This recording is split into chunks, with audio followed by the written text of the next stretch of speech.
काला पत्थर, gangs of Wasseypur, Koylanchal, गुंडे, मिशन रानीगंज, ये तमाम फिल्में और सीरीज हैं जिनकी कहानी कोयला खदानों और उनमें काम करने वाले कामगारों या मजदूरों की जिंदगी के इर्द गिर्द बुनी होती हैं।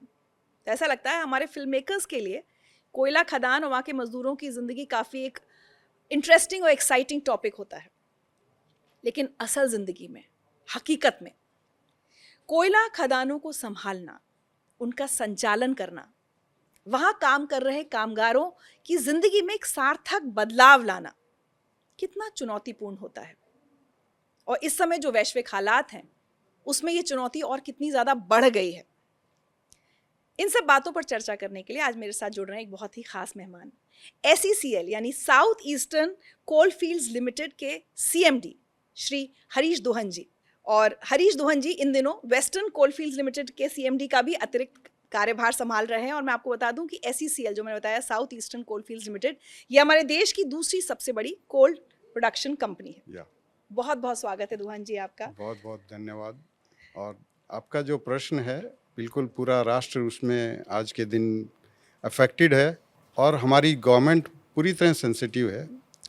अभी क्लियर डायरेक्शंस हैं कोल कंपनीज़ को कि आप अपना उत्पादन भी बढ़ाएं और जो पॉलिसीज़ हैं उनको भी ईज आउट करें, ताकि हमारी राज्य सरकार के द्वारा थ्रू हम कोयला जहाँ भी ज़रूरत है वहाँ पे हम लोग प्रोवाइड कर पाएँ।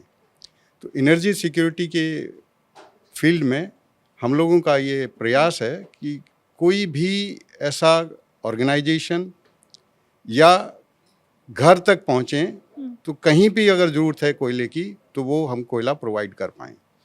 गवर्नमेंट की अभी यही सोच है। इस समय अगर मैं आपसे पूछूं कि इस समय वर्तमान में हालात क्या हैं, कितना सीरियस है? क्या कई बार ऐसा लगता है ना कि हम ज़्यादा गंभीर उसको सोच रहे हैं, उतना गंभीर नहीं है, उतने ख़राब हालात हैं या नहीं? नहीं, जो हमारे ऑनरेबल प्राइम मिनिस्टर साहब या गवर्नमेंट ने जो असेसमेंट्स हैं, इमीडिएट ऐसे कोई हालात नहीं हैं हमारे पास। लेकिन आने वाले समय में अगर ये लॉन्ग टर्म जो वॉर है वो चलता है तो उसका इम्पैक्ट डेफिनेटली आएगा, और वो इम्पैक्ट आएगा हमारे पेट्रोलियम प्रोडक्ट्स पे और जो उससे related gas and other things. तो इन पे जैसे ही इम्पैक्ट आएगा तो जो एनर्जी सिक्योरिटी, हमारे बहुत सारे ऊर्जा के या एनर्जी के लिए प्लांट्स हैं गैस बेस्ड हैं, तो वहाँ पे दिक्कतें आएंगी।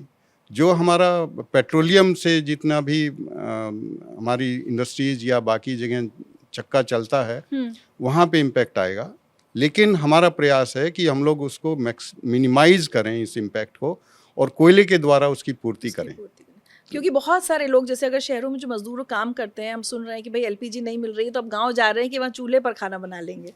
तो मुझे लगता है कि वो पुराना एक बैकअप ऑप्शन उनका तैयार है। मुझे लगता है ये थोड़ा सा ज़्यादा सेंसिटिव लोग हो रहे हैं। इतनी अभी परिस्थितियाँ वैसी नहीं हैं। अच्छा। गवर्नमेंट ने बहुत सारे स्टेप्स लिए हैं और आज के दिन LPG की भी कमी नहीं है और डोमेस्टिक पे तो बिल्कुल ही कमी नहीं है। सिर्फ कमर्शियल पे कुछ कंट्रोल अवश्य सरकार ने किया है।